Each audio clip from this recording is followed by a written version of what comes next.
There's a lot of red on the radar comment. They're talking 3/10 or more now, which is just awesome. What I want to see when we have, hey, that's not ready to dry, so not ready to bale. It's not dry and it's not ready to bale.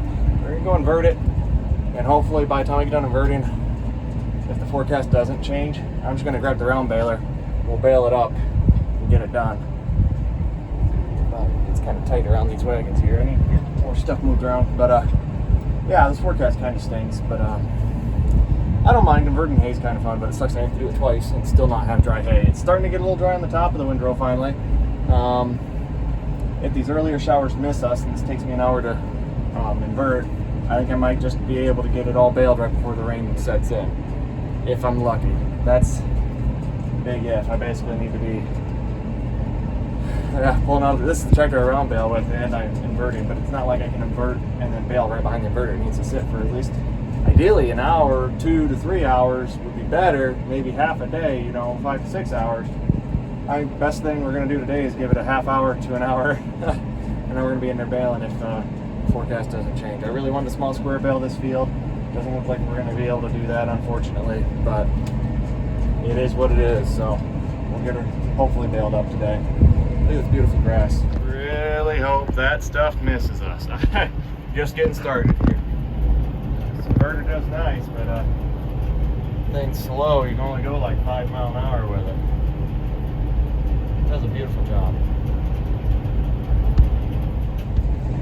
Well, I know what I'm doing has got a pretty low likelihood of actually being successful and getting us where we want to be. At this point, it's not quite mitigating losses. We're not there yet, but I can't just sit around on my hands and let it just hit the fan. I got to at least try something. And if things do get pushed off a little bit later, radar is somewhat wrong, or we get missed altogether, then I'll be really glad we did it. But it's not looking like that's going to be the case. But you got to have a little bit of optimism sometimes and just hope you get lucky, because sometimes you do. And I don't know. We're going to be running out of time here real soon, but I think if things just fall together just right, we might be able to get this into a bale before the rain hits. Ground bales, who cares if they get a little wet? I just want it dry going into the bale, or as dry as we can. And this stuff we're going to do our best. At least you can see how yellow it is underneath this windrow, and it only sat there a day. I mean, this stuff's growing back. I need to get it off too, just for the sake of that. There's a couple of reasons. We just need to get this done. It's a shame. Such nice hay too. Like I'm moving through the field pretty quick. Got probably a third of it done already. Shoot, look at that. I don't know. It's going to be close if this misses us. I haven't taken a look at radar here just yet, but it might stay north, but wherever it's going, it's going to hit some other hay fields we got to the north, which I'm all for. Won't complain a bit about that. Will complain though if it hits this one while I'm out here inverting. I mean, look at how nice this looks out this way. Yeah, a little dark, but not like rain dark. I can hear the thunder. I can see it coming. I don't know. We'll get lucky. I haven't seen any sprinkles yet. Well, if you guys have eyes and aren't colorblind, you can see it's mighty dark to the north. And I've gotten like, a handful of drops on the tractor right now. I can still see a couple drops on the fenders, the hood.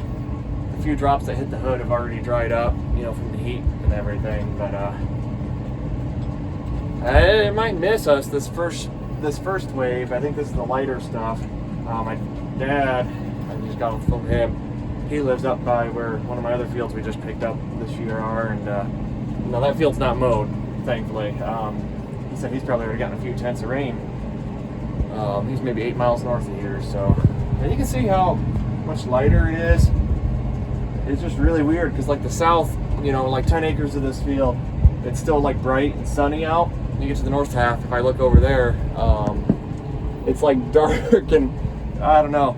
If this rain misses us this first shot, it's going to miss us by maybe a quarter mile. I think we might just be able to throw the dice here, and maybe they're going to come up in our favor, but I don't know. There's a lot of growth coming up in this field, and it's not like it's been rained on and sat here for 2 weeks. This was only mowed on Tuesday, and today's Saturday. Yeah, I know it's been a few days, but nothing terrible. And there's a lot of regrowth. I want this off so we can get a nice fourth cutting. At this rate, I just want to see it gone and off the field, so hopefully we can get it round baled. I mean, if they really change the forecast, pull everything off altogether completely, which I doubt, but if that does happen, I'll just let it dry a little bit longer and we'll pull the small square baler out as the initial plan and small square bale in the field, but I don't see that happening, but maybe we'll get lucky. This is quite the divide here. Look at that, guys. Oh my gosh. We might have lucked out. We might have. Of course, on my last row, we're going to get the rain. Wish I just had another hour or two. This stuff's still pretty tough. I can't get the moisture out of this hay. It sat way too long. I don't know what to do anymore. Just about disgusted with it. Just can't win them all. I was 30 seconds away from being done inverting, which whether I was done or not really don't matter because it wasn't ready to bale. Here we are.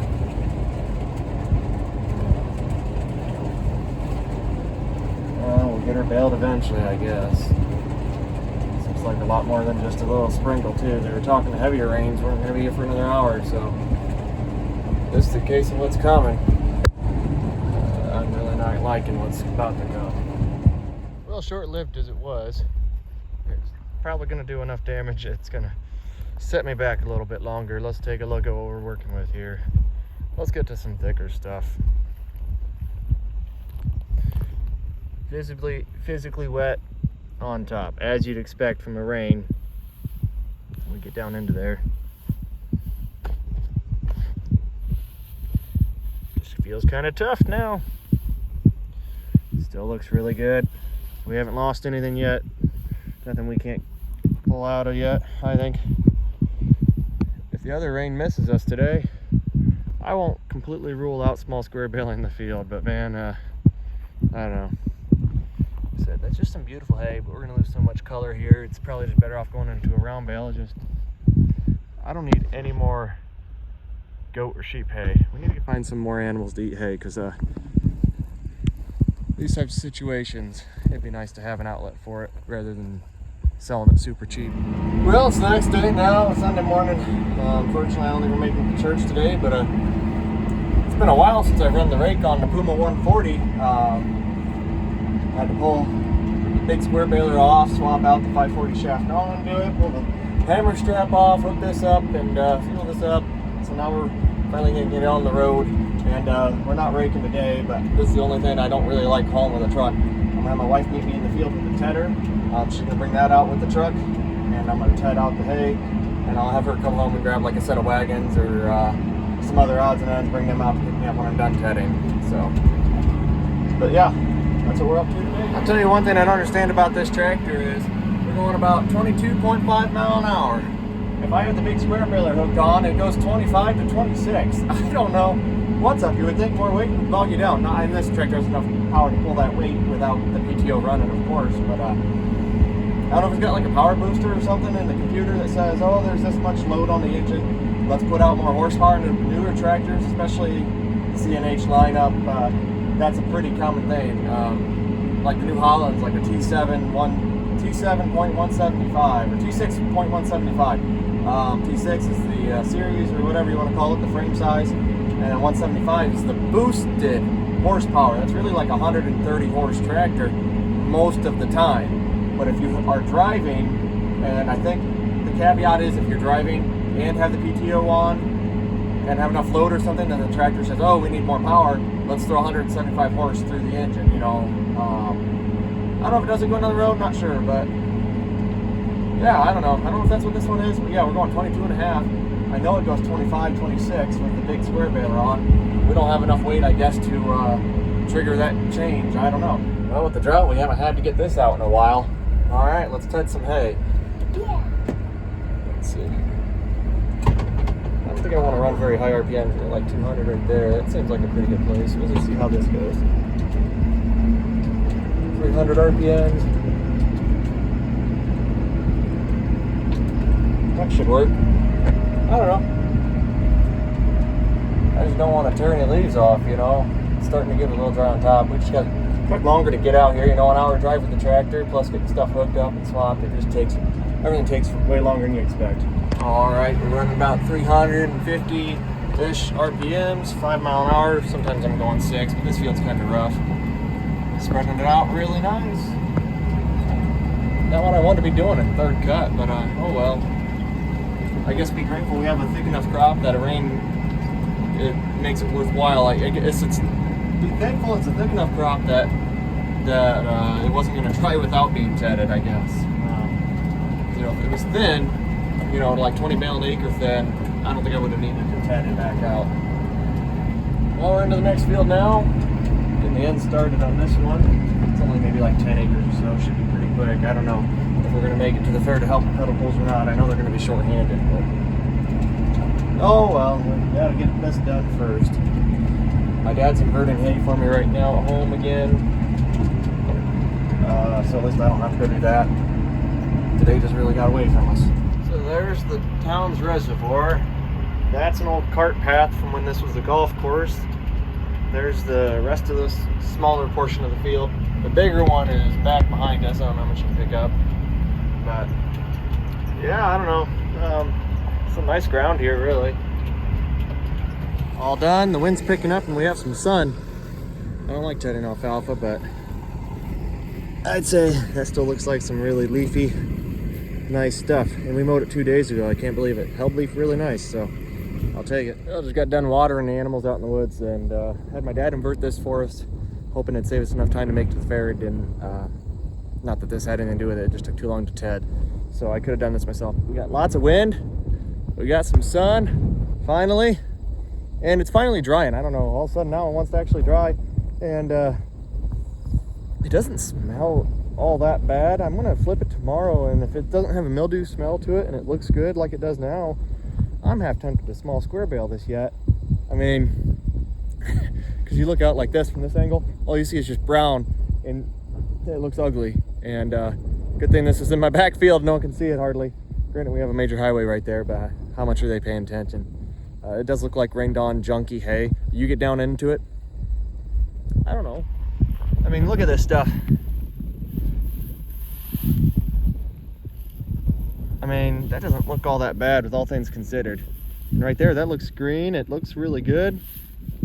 Still pretty tough. I'm not baling today, but I guess, yeah, there's some wet wads. Yeah, I'm probably better off round baling it just to get it off instead of having issues, which I'm sure we'll have if I don't. But it still looks pretty good. Worst case scenario, which is probably the plan, we're just gonna round bale it, which is fine. That doesn't look all that bad. It would have made some beautiful hay if it wasn't for that rain. Unfortunately, we just haven't had drying conditions to get it off in time before the rain came in. Really nice stuff though. So everybody's markets are entirely different. We're not too far from the Toledo metro area. Obviously we're not selling stuff in downtown Toledo, but a lot of the outskirts, there's a lot of people with horses. So there's a lot of demand for hay in our area. Granted, not a ton of our hay really goes to Toledo. A good amount does, but a lot of it seems to be going to Indiana. There's a lot of horse people out that way, but Fort Wayne's out that direction too. Then you have the Amish.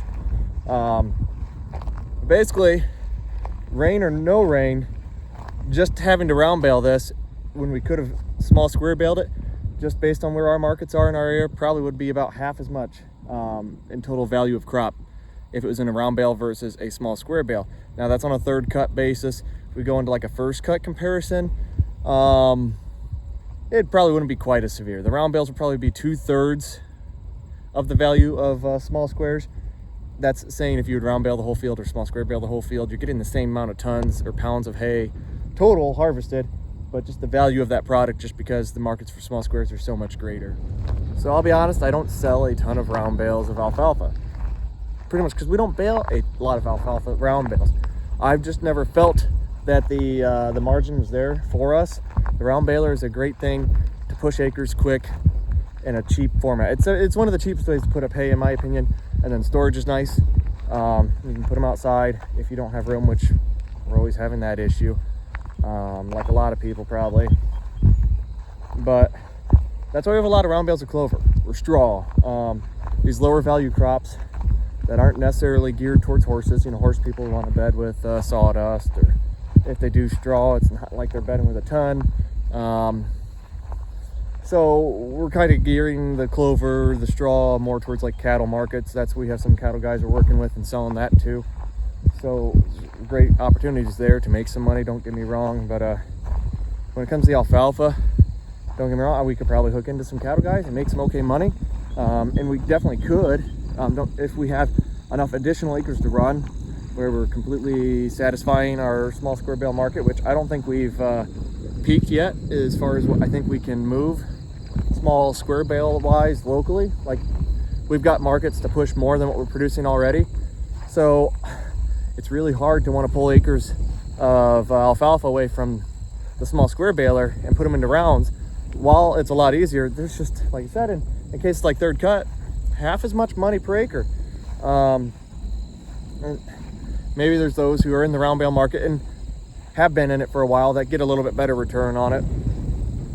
And as anything, we sell our small squares now for a lot more than we did when we started. And since I haven't pushed the round bale market very hard, maybe if I was baling a lot more round bales and doing it for some time, we could probably demand a higher price on it and close that gap a little bit. But because we're still trying to develop that market, the only way in is to get in and just try to be one of the lower cost producers. And that's never a great place to be. Round bales around me, $40, $65. That's pretty common, and $65 is a number I heard on some round bales delivered to farms. So that's a delivered price on 5x6s, I think, like 1,200 pound bales for $65. I can't compete with that, and I don't want to compete with that. I have a 4x5 baler. I make 4x4.5s. They're like 700, 750, 800 pounds, somewhere in there, depends on the crop. And there's just no way I can compete with these prices. Sure, I can produce hay and sell it for $40 a bale, and that's what we're doing with the clover. And we can make some money on that. But if I'm running the mower and the rake across all this and doing all the hauling, I want a little bit for my time. And if I can make way more on small squares, that's just the way we're gonna do it. So just put some numbers on this crop we have here behind us. If I was baling it, I'd figure about $70 a round bale. And this may not be super nice stuff. We might have to go a little cheaper on that. But if it was good stuff, I'd maybe try to get 90 a bale out of it. And then small squares, we'd probably be selling it for $9 a bale. And there's 700 pounds is a lot more than 10 small square bales. Bigger 50-pound bales, that means your round bale needs to be about 500 pounds to be the equivalent of 10. So this is more than 10 small square bales, and it's only 10 times the price if you want to put it into that perspective.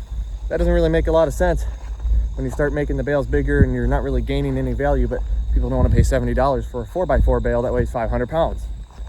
Like I said, just a nice way to run acres quicker and cheaper. You know, you don't have to deal with knotters or plungers or unloading hay by hand, or the expensive repairs of a large square baler, because there's so many moving parts, and then the additional horsepower needed to run said large square baler, or the storage requirements of large squares and small squares. There's definitely benefits for round bales. Like I said, if I was just raising cattle and sheep or something, wasn't selling any hay, probably sell everything but the round baler. Maybe I'd buy a second round baler and just go to town round baling and feed it, because I don't think you can put up a cheaper product than you can with a round baler. They're cheaper balers to buy into. They're much cheaper balers to maintain. Simpler fixes, typically, you know, trying to troubleshoot knotters is a lot more difficult than maybe losing power connection to like your duck bill, or a spring that broke on your duck bill. I think that's what they call it. That cuts your net wrap. And if you have a twine tie baler, I'm sure there's parts there I don't even know the terminology on. I don't have one, but yeah, it does kind of stink. I would think there's probably 25 small squares an acre out there. There's 21 acres. Could have been close to $5 grand of hay out there. Now, I think conservatively, if we're lucky, we're gonna harvest $2,000, $2,500 worth of hay. Not a major hit. I've had worse losses than that in the past, and I'm sure we're gonna have worse losses in the future. If you don't have hay getting rained on, you're probably not making a lot of hay. Maybe there's those who will prove me wrong on that, but I think it's a general rule of thumb. If you haven't had hay rained on, you're probably not making as much, or making all that much, compared to those who do get hay rained on, unfortunately, at times. Weatherman was wrong on this one. The heavy dew set us back, and it really cut into our margin on that field. But $2,000, $2,500 loss in the value of the hay, It hurts, but I don't know. You can dump that much into a big square baler and repairs really quickly too. Labor in small squares, while we probably only have a few $100s in that does add up. But I like the paycheck of the small squares a lot better, I'll be honest. It is a bummer to see it, but it's only 21 acres. It is right behind the barns here, with the barns, just walking up now. So it's close to home, so being able to mitigate these losses, it's not as big of a deal. If it's 20 miles away, like the field we tedded this morning, it'd be a little more disheartening because now I got to drive up there every day to invert it and check and see if we made any progress on dry down. This made a whole bunch of progress today. Not going to go today, bottoms are still wet, but at least it's close and I can check on it quick and it's easy. I don't know, still sucks to lose the money, but we got a lot of hay season left ahead of us. Hopefully we make it up somewhere else. I think we will. Thanks for watching. There's our issue on these bales. There's one hay dog, there's the other. And I think that one looks intact. We got one broken on top too. So that'll make some poorly formed bales. Got one spare spring. I might rob a couple off the other baler. Otherwise, hoping that'll fix all our issues.